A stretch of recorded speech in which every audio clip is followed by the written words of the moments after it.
Purim is a very special day, as we know. It's a day where all Jews come together and show each other such signs of love. Everyone's joyful together. There's so much depth in the day of Purim, which is not visible to the naked eye. The whole story of the Megillah, which seems so simple, just reading it superficially. When we take a look at it with a little bit more depth, it's amazing the secrets that lie inside or that are in the story of the Megillah. And tonight, just for a few minutes, I want to discuss maybe one of them, which might have a relevance to our own daily lives. Haman, the wicked perpetrator of the decree to annihilate all the Jewish people, we have a lot to learn from him. Besides the fact that he's good. I mean, he's good, he knows how to do things, knows how to talk. But let's talk about his character traits. And what the rabbis tell us is that he himself actually caused his own downfall. In a number of ways. But tonight we're going to discuss one of them. What happens? He's already, the decree has gone out to annihilate the whole Jewish people. He's invited by Queen Esther to a party just with her, Queen Esther, Haman, and King Ahasuerus. Great. He's on top of the world. Everything's going amazing. And he's invited back tomorrow for another party. What could be bad? He passes by Mordechai the Jew, Mordechai the Tzaddik, sitting by the gate, and Mordechai doesn't move. Doesn't budge. Doesn't budge. This is in itself pretty amazing. You know your life is in his hands, not just your life. The life of all your people. Doesn't budge. So, you would say, it's upsetting. Could understand be upsetting. Let's look at Haman's reaction. He comes home, calls Zeresh, his wife. Now, maybe some of us may have heard the Purim story on tapes, and they do a great job. I'm not such a great actor, so I'm not going to act that out for you right now. Zeresh, welcome home. And he, of course, is all angry.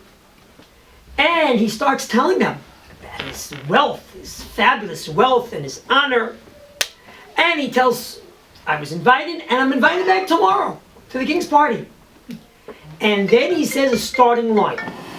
He says, all this, everything. Hello? Kol zeh, everything.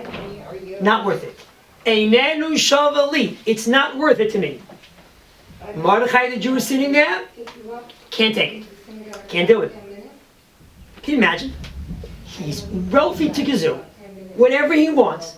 He's invited privately to the king. Like someone will tell, get over it. Would you like to see a psychologist? You know, we can help you. Get over it. It's okay. It's one Jew. He's going to be gone anyway in 11 months. What is bothering you? And again, it's not just, it's like everything. Kol zeh, everything. I can't deal with it. He's not kowtowing to me. I can't deal with it. I'm going to do everything to get rid of him immediately. As quick as I can. His wife Zeresh tells him, you know, there's only one way. Let's build a big tree. You know, we'll hang him.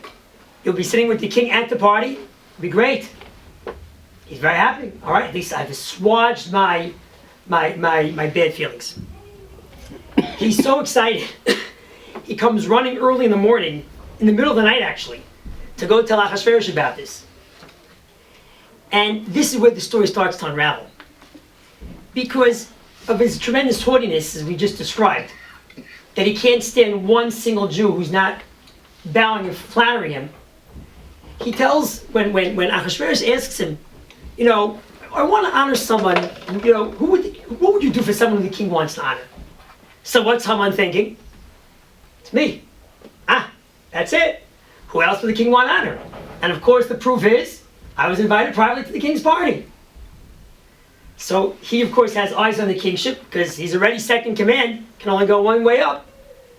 Bring the king's clothing, the king's horse, the crown, parade him through the streets of Shushan, and say, that's what you should do to the man who the king wants to honor.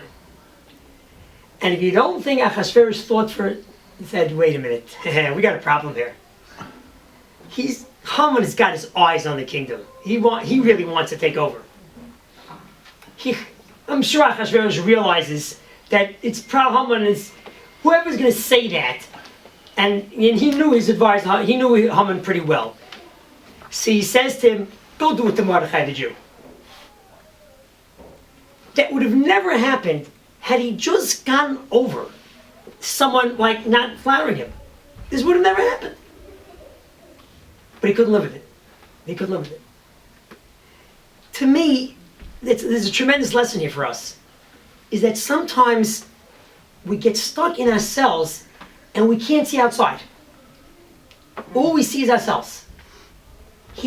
Now this is the extreme, of course, but you see how far it could go. That's the amazing part.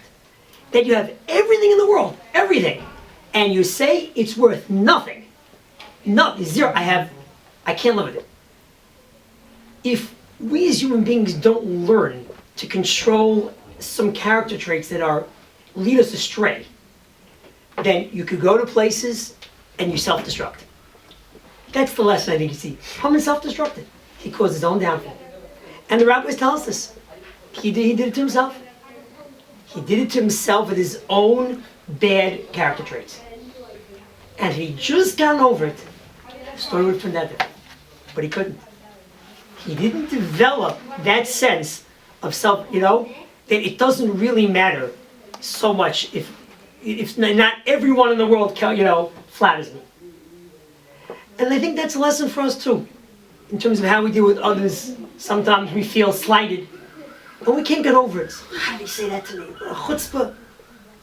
It's okay. Our self-confidence can be strong enough that we can overlook it and not make the biggest deal out of it in the world, especially if someone else is wrong. Let it go. Let it go. It doesn't really matter so much. This is, I think, one of the lessons we see in the story of the. There's only one of them, but we see it. From a wicked person, you could see what things we have to be careful of, not to fall into the trap of letting bad character traits control us. We should all merit to have the joy of Purim, not just be evasive and take over us on Purim, but to carry us throughout the whole year.